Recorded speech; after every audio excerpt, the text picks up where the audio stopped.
kita langsung aja balik. 1, 2, 3. Oke, kita langsung aja ke sesi selanjutnya, yaitu interview bareng narasumber kita juga. Langsung kita panggilin nih narasumber kita. Boleh masuk. Silahkan. Bro, salam Kenal. Boleh perkenalkan dirinya Mas, Bro. Oke, perkenalkan nama saya Vanes dari Telkom University juga, by the way. Nah, ini saya di sini untuk sebuah interview atau sebuah podcast dari Bro Irfan ya tadi ya. Betul. Oke, jadi hari ini kita bareng Bro Vanes yang kita bakal interview, kita ngobrol-ngobrol santai bareng Bro Vanes. Nah, kita langsung ke tanya jawab aja kali ya. Boleh. Oke, Bro Vanes. Kalau menurut kamu nih, seberapa penting sih mahasiswa memahami soal data pribadi mereka sendiri? Tentu saja penting karena sekali lagi itu sebuah data dan itu milik kita sendiri. Tentunya itu jangan sampai, sebenarnya data kita sudah kesebar ya di internet. Cuman untuk untuk lebih jauhnya tentang data perbankan, data yang bersifat sangat-sangat pribadi. Betul. Itu tuh jangan sampai didoxing atau bahkan tersebar di media sosial atau internet secara luas. Sebenarnya untuk data kita tuh udah tersebar secara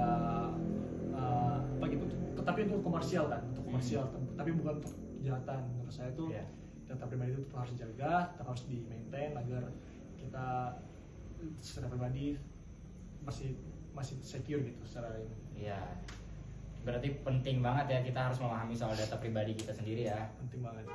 Oke, selanjutnya menurut kamu nih Mas Vanes, apakah mahasiswa sekarang sudah cukup aware soal keamanan data pribadi? Saya rasa untuk mahasiswa sekarang itu dia sepertinya masih kurang aware ya. Kurang aware ya? Masih kurang aware. Oke. Terlihat dari mereka sendiri mungkin masih suka oversharing atau bahkan masih trader dalam ngikut link-link yang tersebar di internet. Oke. Saya rasa perlu ada sebuah campaign atau sebuah sosialisasi terhadap tentang data pribadi ini agar mereka tidak terjerumus ke data yang maling data itu lah gitu. Iya, betul. Jadi sebisa mungkin ada sosialisasi campaign juga buat keamanan data pribadi ini Mas Vanes ya. Betul. Oke, menurut Mas Vanes nih, kalau di lingkungan kampus data mahasiswa biasanya digunakan untuk kebutuhan apa aja sih? Baik, untuk dalam lingkungan kampus itu pertama untuk data ini ya, biar mereka tahu minat mereka itu kemana aja. Oke. Kemudian untuk data kesehatan, mereka ini punya penyakit apa. Iya. Kemudian apalagi ya, untuk data peminatan yang untuk mereka bisa lebih terspesialisasi lagi kemana biar dari kampus itu bisa menjalankan ke sini gitu setelah mereka lulus atau apa. Oke, jadi bisa macam-macam lah ya. Bisa ke kesehatan juga tadi, akademik ataupun administrasi dari mahasiswa juga ya. Ya betul banget. Kalau menurut kamu nih penggunaan data pribadi di kampus udah aman atau masih perlu ditingkatkan gitu? Sejauh ini yang saya lihat sekilas sepertinya masih cukup aman ya. Tapi sekali lagi di dunia ini kan sangat berkembang pesat ya. Betul. Kemajuan zaman dan teknologi itu pasti berkembang terus. Pastinya perlu ditingkatkan lagi untuk data-datanya dan keamanannya. Terlebih lagi kita kan kampus teknologi ya. Jadi Telkom itu juga harus aware setiap tahunnya mungkin mengupdate basis datanya atau mengupdate dari sistem informasinya demi keamanan mahasiswa sendiri. Betul banget, setuju banget sama statement dari Mas Vanes. Oke, menurut kamu nih kesalahan yang paling umum yang sering dilakukan mahasiswa terkait data pribadi apa sih? Mungkin kayak login di laptop umum, di komputer umum, atau wifi publik, atau ada lagi nggak kira-kira yang kesalahan umum yang dilakukan mahasiswa terkait keamanan data pribadi mereka? Oke, saya memberikan satu contoh ya, yaitu mahasiswa itu masih tidak aware ketika mereka di sebuah tempat umum dan dengan asalnya mereka tuh langsung connect wifi yang umumnya. Iya. Itu kan pertama kita nggak tahu ya itu wifi dari mana. Terus enkripsinya juga kita nggak tahu bagaimana. Bisa jadi misalnya kita kayak input password, kita input transaksi itu bakal bisa kebaca sama pihak-pihak luar. Oke. Nah, Iya. gunanya gimana untuk menanggulangi hal tersebut? Pertama, kalau misalnya terpaksa banget dengan mengkoneksi wifi atau koneksi yang umum, usahain gunakan VPN.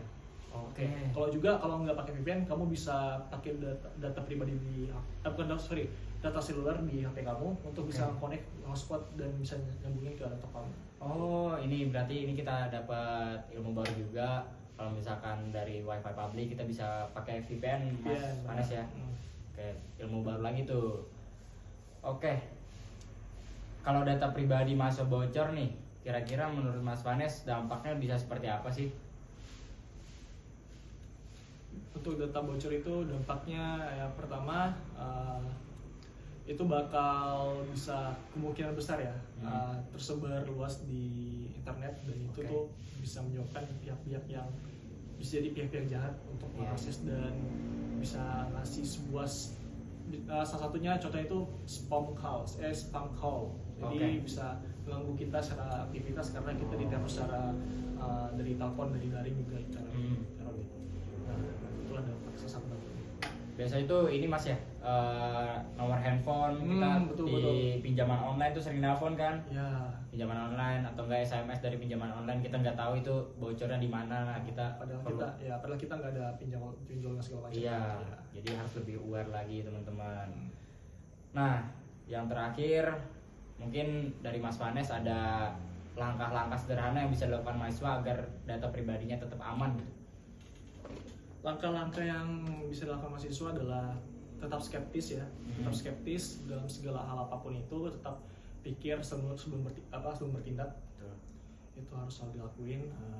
Saya rasa mahasiswa itu sebuah privilege ya, kita berkuliah di suatu tempat itu sebuah privilege. Betul banget. Menurut saya dengan itu harusnya bisa berpikir untuk tidak selalu sembarangan dalam melakukan sesuatu, apalagi tadi yang saya bilang untuk di web umum atau ngirim link sembarangan kan saya.